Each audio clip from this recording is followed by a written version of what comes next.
안녕하세요. 차이니즈 스토리의 김 기자입니다. 1월 6일 우리나라 축구 국가대표팀은 아시안컵을 앞두고 이라크 대표팀과 평가전을 가졌습니다. 이날 UAE 아부다비 뉴욕대 스타디움에서 열린 경기는 무관중 경기로 진행하기로 양측 합의했고, 경기 시작 전 우리나라 대표팀은 선발 라인업을 공개하며 승리보다는 시즌이 끝나 오랜 시간 경기를 치르지 못한 선수들이나 소속팀에서 뛰지 못한 선수들을 중심으로 경기 감각을 끌어올리는 데 중점을 뒀습니다.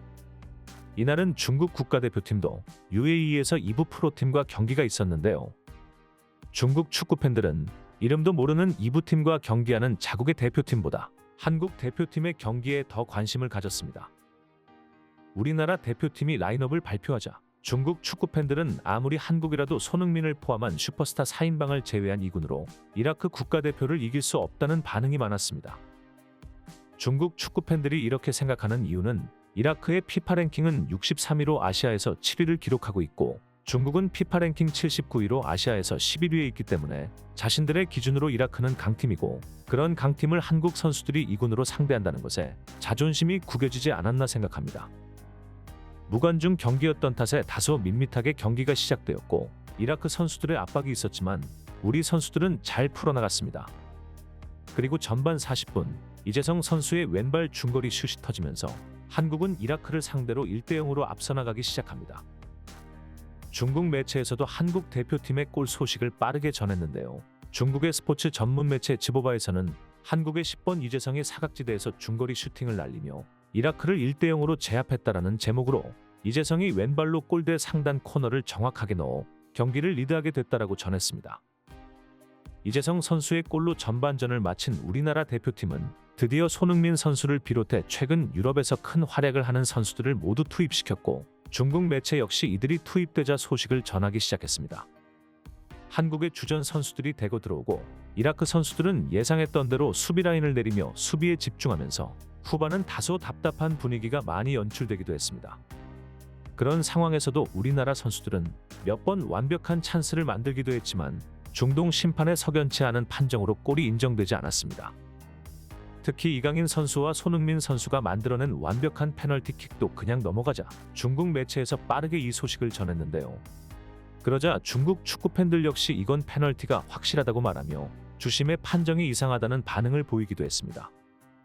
이번 경기에서 이강인 선수가 퇴장당하기도 했는데요. 이강인 선수는 이라크의 아흐메드 야히야 선수와 경합을 벌이던 도중 이라크 선수는 이미 옐로 카드가 있던 이강인 선수를 도발했고, 결국 이 두 선수는 충돌의 카드를 받게 되면서 이미 옐로 카드가 있었던 이강인 선수가 퇴장당했습니다.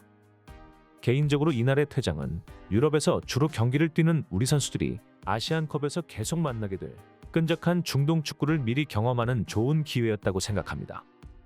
이강인 선수의 퇴장 말고는 더 이상 아무런 사고가 발생하지 않았고, 우리나라 선수들은 상대팀이 더 거칠게 나오기 전에 그대로 경기를 끝내자는 분위기가 이어져 전반 이재성 선수가 득점한 기록 그대로 1대0으로 경기가 끝이 났습니다.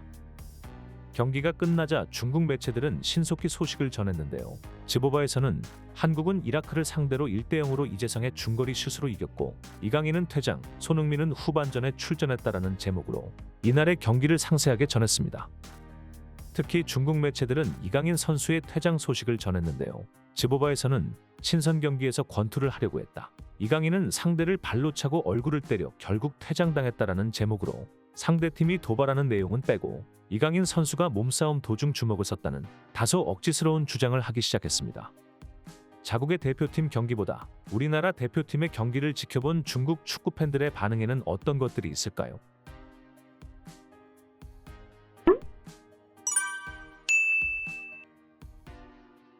장소가 너무 어두워 촛불 켜고 경기하냐?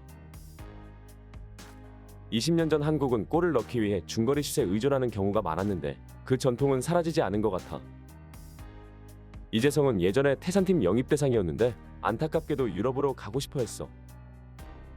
이재성은 확실히 10년 만에 한국팀 최고의 미드필더인데 심각하게 과소평가되고 있어. 한국은 왜 이라크의 공격에 당황하는 모습을 보이는 거지? 한국은 이라크 국가대표팀이랑 경기하고 중국 축구 국가대표팀은 UAE 2부 리그 팀과 경기하네. 한국의 빅리그 출신들은 이 경기를 열심히 안 뛰는 것 같아.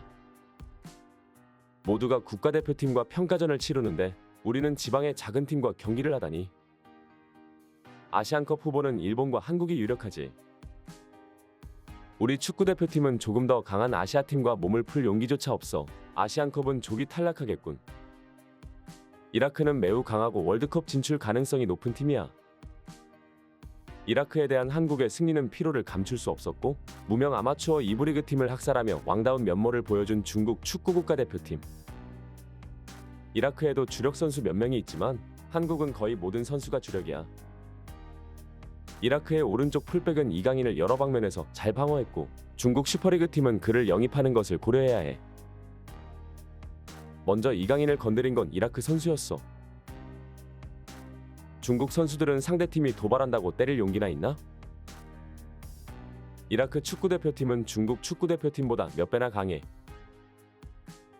손흥민에게 페널티킥을 안 줄 거면 다이빙 옐로카드라도 줘야 하는 거 아니야? 심판이 아마추어인가? 일반적으로 손흥민의 플레이는 페널티킥이 맞지만 친선 경기에서는 페널티킥이 주어지든 안 주어지든 상관없어. 이번 경기를 보니 한국이 일본을 이길 것 같아.